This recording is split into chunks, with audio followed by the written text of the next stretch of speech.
ঘূর্ণিঝড় বার্টের প্রভাবে একটি খবর প্রায় চাপা পড়ে গিয়েছে, কিন্তু এটি ব্রিটেনের জননিরাপত্তার জন্য খুবই গুরুত্বপূর্ণ একটি সংবাদ। এটি হচ্ছে 96 ঘন্টায় ব্রিটেনের 5টি এলাকায় বোম অ্যালার্ট জারি করা হয়েছে। এটা নিয়ে কিন্তু আমরা দুটি নিউজ আপনাদের সামনে তুলে ধরেছিলাম, কিন্তু যেহেতু ঘূর্ণিঝড় বার্ট ব্রিটেনের গণমাধ্যমের বেশিরভাগ জায়গা জুড়ে ছিল, সেই হিসাবে এই বিষয়টি তেমন আলোচনায় ছিল না।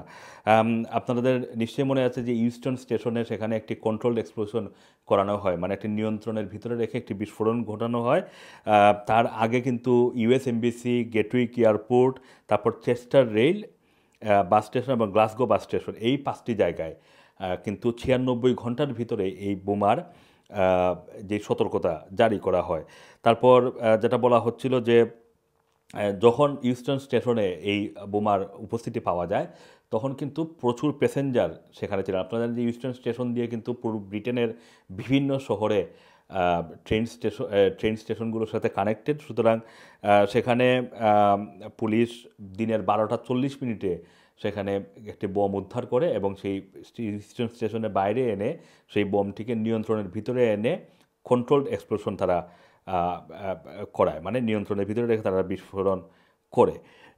এইদিকে ঠিক একইভাবে আম, যে প্যাসেঞ্জার যারা ছিলেন গেটউইক এয়ারপোর্টে, সেই গেটউইক এয়ারপোর্টের মধ্যেও হঠাৎ করে একটি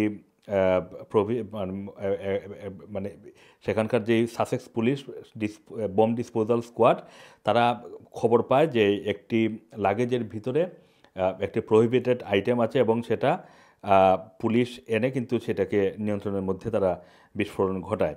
ইউএস এমবেসি সেখানের বাইরেও একই ধরনের নিয়ন্ত্রণের ভিতরে রেখে একটি বিস্ফোরণের খবর আমরা পেয়েছিলাম। সব কিছু মিলিয়ে ব্রিটেনের 5টি এলাকায়, ডিফারেন্ট এলাকায়, এডিনবরা বলতে গ্লাসগো, তারপরে Euston, US MBC London, Gatwick airport এবং চেস্টার বাস স্টেশন, মানে বিভিন্ন অঞ্চলে আমরা যদি ম্যাপটা দেখি, একেবারে ইংল্যান্ডের ভিতরে 4টি অঞ্চল এবং এডিনবরাতে আরেকটি, মানে স্কটল্যান্ডে আরেকটি এলাকা, সব মিলিয়ে 5টি এলাকায় এই বোমের মানে উপস্থিতি পাওয়া যায়। কিন্তু কারা এই ঘটনাটি ঘটেছে এখন পর্যন্ত পুলিশের পক্ষ থেকে কোনো বিবৃতি দেওয়া হয়নি, অথবা কারা এর পেছনে জড়িত তাদের পক্ষ থেকে কোনো ধরনের বিবৃতি আসেনি।